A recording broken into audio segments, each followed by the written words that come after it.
time is now just turning to 5:54 on this Thursday morning, and here's what you need to know before you go. It seems like every day we're warning you about a new scam, and now the Wisconsin Department of Transportation is launching a new website hoping to lower the number of people falling victim to these scams.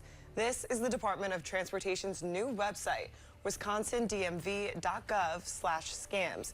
It serves as a resource to help consumers recognize and protect themselves from scams and give guidance on what to do if they do fall victim to a phishing scam.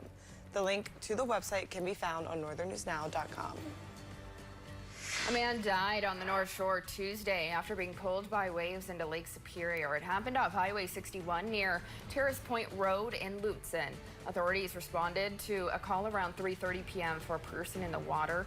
Deputies arrived on scene and found a person unresponsive, drifting about 100 feet from shore. Cook County Search and Rescue launched a boat from Tofty but couldn't reach him due to rough water. Later, U.S. Border Patrol recovered the body of a 61-year-old man around 5 p.m.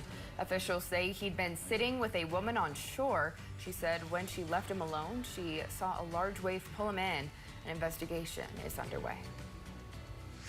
Canada's largest airline says it's ready to begin canceling flights as soon as today amid certain contract negotiations. Air Canada's announcement comes after the union representing the flight attendants voted nearly unanimously to go on strike. It came in response to Air Canada's most recent contract offer this week. The flight attendants' walkout could begin as early as Saturday. That's the day Air Canada says it would fully shut down operations. Air Canada expects to follow those cancellations today with more on Friday, leading into all operations being grounded by the weekend. Travel disruptions could continue indefinitely until a deal is reached.